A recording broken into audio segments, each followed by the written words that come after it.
So let me address the question of why analyze your current state. I've had a lot of vendors particularly kind of take issue with me on some of these things. Let's just go right to the future state. Well, my answer is that if you don't understand the current state, how can you possibly create the proper future state for the business?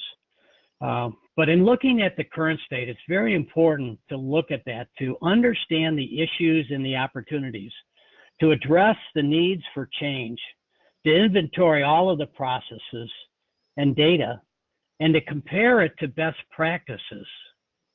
And while doing that, we have typically, in comparing it best practices, used something we call the business process maturity model. To introduce that concept, I'd like Rich to talk about the business process maturity model. So we've talked about the quote to cash and the procure to pay and the plan to produce. So these like major processes. But when you look at the process, there's a doing it well, doing it okay, or doing it poorly kind of a continuum on these processes. But we need some kind of a definition of what is really good for quote to cash, what is really good for procure to pay, and how much benefit is there to achieve that, right? So to go from not very good to extremely good for a particular process, there's an investment that's required, and there's a value to that.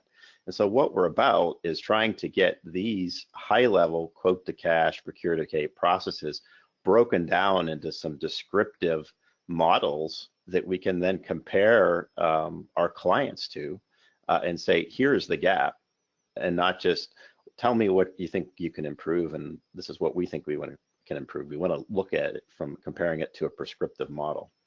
And it's interesting, as you break it down, we can actually score it, and we use something called the CMMI model, which you can find in Lean Six Sigma.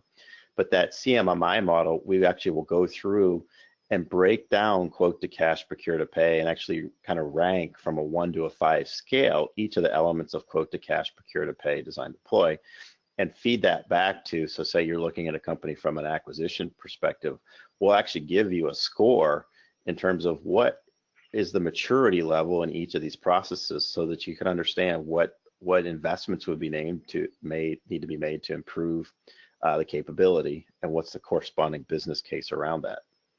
So out in Lean Six Sigma is this capability maturity model, and we've actually kind of built that out for quote to cash, order to procure to pay, et cetera. And it starts at the real basic level of level 1, and this is again the Lean Six Sigma definition, the level 1 ad hoc. These are where processes are unpredictable, poorly controlled, and reactive to managed, where we're getting a little bit better understanding, and we actually have well-defined. And by and large, the majority of the clients that we go in to help fall kind of in this level 2 with a little bit of level 1, occasionally up into level 3. It's pretty rare that we see level 5 type of processes in terms of dramatic investment in technology, continuous improvement, and just really cutting edge capabilities. Where organizations are doing these, they tend to be industry leaders.